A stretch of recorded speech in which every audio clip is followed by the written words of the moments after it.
Halo semua, saya Sasya Sabrina, dosen BINUS University untuk mata kuliah Financial Accounting.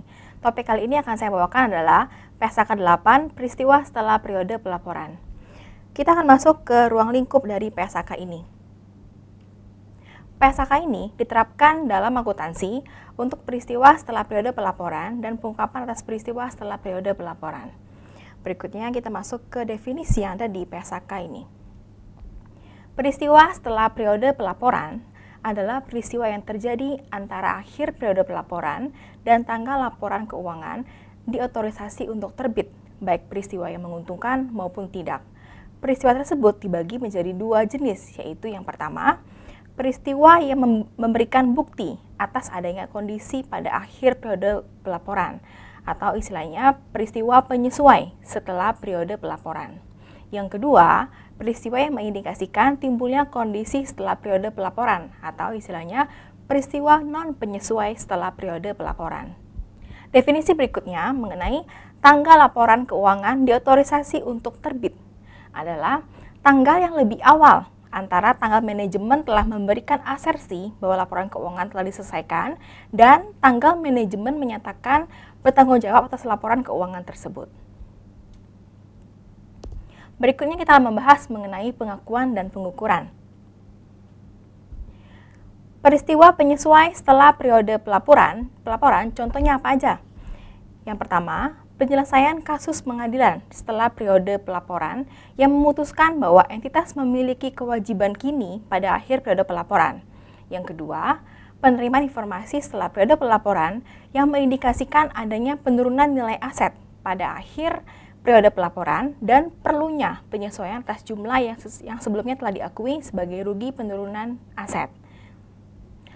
Contohnya, kebangkrutan pelanggan yang terjadi setelah periode pelaporan biasanya mengkonfirmasi bahwa pada akhir periode pelaporan telah terjadi kerugian atas piutang usaha. Contoh yang kedua, penjualan persediaan setelah periode pelaporan mungkin memberikan bukti tentang nilai realisasi neto pada akhir periode pelaporan. Peristiwa ketiga, yang merupakan peristiwa penyesuai setelah periode pelaporan. Penentuan setelah periode pelaporan atas biaya perolehan aset yang dibeli atau hasil penjualan aset yang dijual sebelum akhir periode pelaporan. Yang keempat, penentuan jumlah pembayaran bagi laba atau bonus setelah periode pelaporan.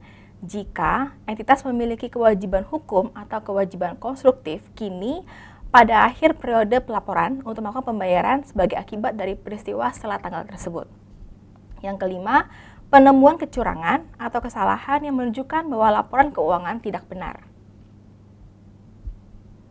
Berikutnya, kita masuk ke peristiwa non-penyesuai setelah periode pelaporan.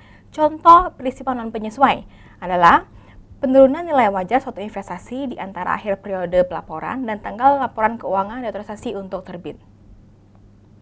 Jika setelah periode pelaporan, entitas mengumumkan pembagian dividen untuk pemegang instrumen ekuitas, maka entitas tidak mengakui dividen itu sebagai liabilitas pada akhir periode pelaporan.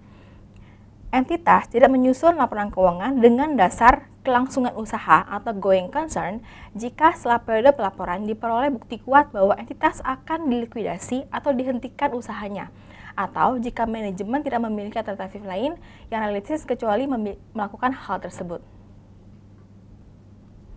Berikut adalah contoh peristiwa non-penyesuai setelah periode pelaporan yang umumnya dibuatkan pengungkapan.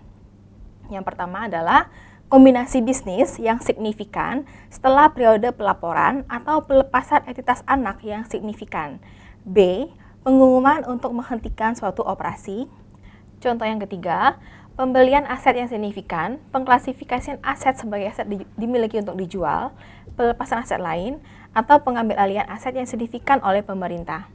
Contoh berikutnya, kerusakan pabrik produksi yang signifikan akibat kebakaran setelah periode pelaporan. Yang E, pengumuman atau dimulainya pelaksanaan restrukturisasi yang signifikan. Contoh berikutnya adalah transaksi saham biasa dan transaksi saham potensial yang signifikan setelah periode pelaporan. Contoh berikutnya, perubahan besar tidak normal setelah periode pelaporan atas harga aset atau kurs valuta asing. Yang ke-8, perubahan tarif pajak atau peraturan perpajakan yang diberlakukan atau diumumkan setelah periode pelaporan dan memiliki pengaruh signifikan pada aset dan liabilitas pajak kini dan tangguhan. Contoh berikutnya, pemberian komitmen atau timbulnya liabilitas kontingensi yang signifikan. Sebagai contoh, menerbitkan jaminan yang signifikan.